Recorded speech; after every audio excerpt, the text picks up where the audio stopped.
तर हिंदी सक्ती विरोधात होणाऱ्या मोर्चावर मुंबईकरांनी काय प्रतिक्रिया दिल्यात बघा. आमच्या पक्ष नेतृत्वाने जी साथ दिले, जी हाक दिले, त्या हाकेला आम्ही 100% प्रतिसाद देणार. आणि मराठी माणसासाठी काय, मराठी माणसाने आम्हाला एकत्र उतरा कधी पण बरं वाटेल. कारण ही परिस्थिती या काही लोकांनी आणली.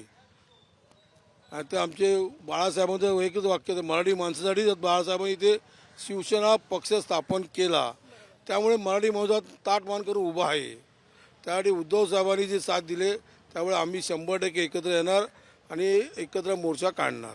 मराठी माणूस म्हणून मला आणि माझ्या सर्व महाराष्ट्रातील मराठी जनतेला हा आनंदाचा क्षण आहे की आज प्रथमच एवढ्या वर्षानंतर दोन्ही ठाकरे बंधू या मराठी भाषेसाठी, जो आपली मराठी अभिजात भाषा आहे त्या भाषेसाठी एकत्र येत आहेत. हा तमाम मराठी माणसासाठी एकदम सुखद आणि सुखाचा क्षण आहे. माझं एकच म्हणणं असेल, मराठी माणसा जागा हो आणि महाराष्ट्र एकीकरणीचा धागा हो, हेच म्हणणं आहे माझं. बघा, आमच्या पक्ष नेतृत्वाने आता isakal.com आहे देशातील नंबर 1 ची मराठी न्यूज वेबसाईट. प्रत्येक अपडेटसाठी isakal.com ला नक्की भेट द्या.